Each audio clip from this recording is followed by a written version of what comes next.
So, popular resistance in Palestine. It started very, very early with the Zionist project. The Zionist project is not a new project. It didn't start in 1948, as some people think. It started actually in the 18th century, around the mid of the 19th century. And the first Zionist colony in Palestine was in 1878, almost 20 years before Herzl even published his book called The Jewish State, or The Jew State is a more appropriate translation of his German. But anyway, in 1878, the first Zionist colony was established in Palestine with the explicit political idea of transforming the country into a Jewish state.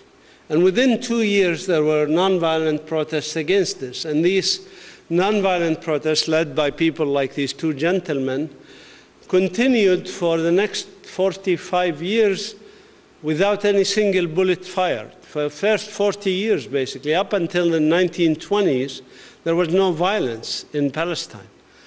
The major form of resistance to Zionism, the only form of resistance to Zionism for the first 40-plus years was nonviolent resistance.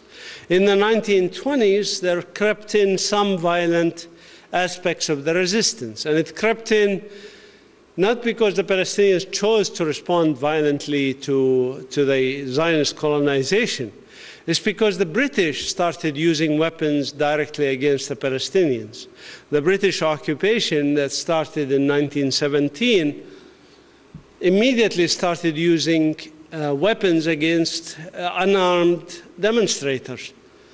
And it took a few years, not immediately after 1917. In 1920s, really the mid-20s, is when Palestinians responded to the violence of the British occupation by using arms against the British occupation and later against the Zionist movement itself. So in general, but nonviolent resistance continued throughout this period. Here's, for example, the Palestinian woman in 1929. This is a delegation elected Palestinian woman after the Palestinian Women Congress met in Jerusalem. This delegation went and met with the British High Commissioner to object to Zionism and object to the Balfour Declaration. These women are Muslim and Christian women, as you can see, of various persuasions.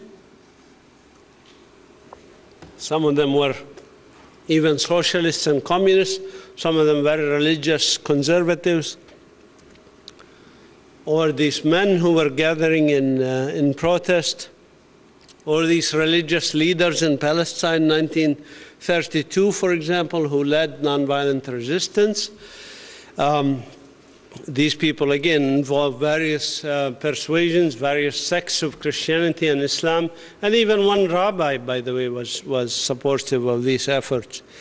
Some of these people ended up in British jails for their nonviolent actions. There's 4 Palestinian Muslim leaders, imams basically, and 2 Christian leaders, one Greek Orthodox, one Protestant, who spent time in British jails in 1936.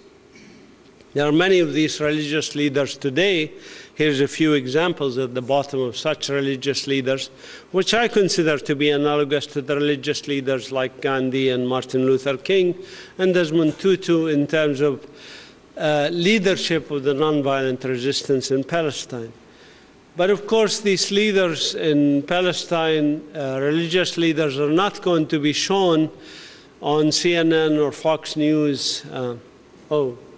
Congratulations, by the way. I heard that Fox News was declared the most trustworthy news source in America. Did you know that?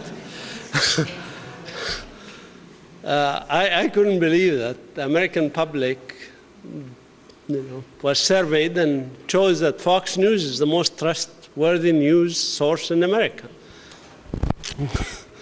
But anyways, you won't see those leaders on Fox News, certainly, or CNN, or even NPR and things like that.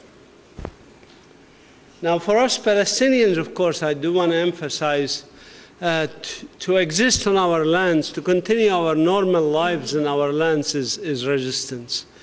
When I came back to Palestine nearly 2 years ago to teach at Bethlehem and Birzeit University,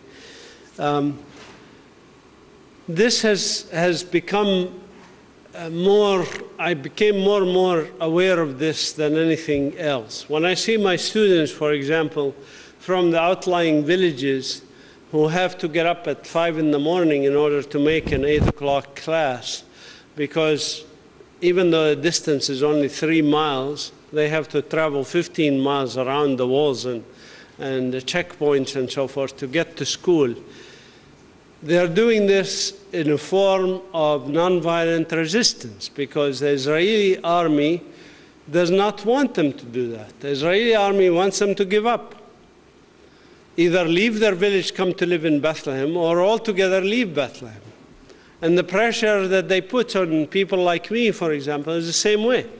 Why do you want to come here? Just go live in America. You even have an American passport. It is a way to say to the public, we don't want you to do anything here. We don't want you to eat here. We don't want you to drink here. We don't want you to get married, make love, or anything like that. So when we do all of these things in Palestine, it is a form of resistance. And this is, and of course, in your mind, you can think of what you do in everyday life here in this 17, 18 hours, whatever your day routine. Imagine this day routine, getting up, having breakfast, traveling, to going to work, all of these things. Every one of these actions in Palestine is a form of nonviolent resistance. Because Israel doesn't want us to do these things in Palestine. They're happy for us to go do them in America, or do them in Jordan, or do them in Lebanon, or do them anywhere else, but not in Palestine. So when a farmer like this sees half his land taken over for this Jewish outpost on his land, stolen basically, and yet he continues to farm the other parts of the land, and when they come to him and offer him $2 million and a visa and everything to live in Australia or in America, and he turns that down, to me that's ultimate forms of civil resistance, of popular nonviolent resistance, right? These are things that are not going to be discussed on public access TV or anything, you know. Well, Stan will cover them on public access, but I mean public, what do you call it, NPR and national public TV and radio. Going through checkpoints, of course, going to school like these girls, or these girls who try to get to school through Israeli soldiers who refuse them to go to school. They end up having their school class in the street. These are forms of nonviolent or civil resistance. Arguing with soldiers, nonviolent civil resistance. This gentleman, for example, was overcome, couldn't even stand, as you see the bulldozer, they're uprooting trees that his ancestors have planted on these lands, and this is his livelihood. Or praying on your land maybe for the last time before it's taken, or arguing with soldiers and settlers like this. This is a very close friend of mine, Sami Awad of the Holy Land Trust, a Palestinian Christian who was arrested and jailed many, many times. And he's a role model for me, actually, in civil resistance. I learned so much by just watching him, and how he sat one time in the middle of the soldiers. He just decided, after talking to them for a while and they didn't listen to him, he just decided to sit down, and just sat down. And it took 4 of them to lift him up, rough him up, and just threw him, basically, literally just threw him out into another area, which they thought would be okay for him to be in.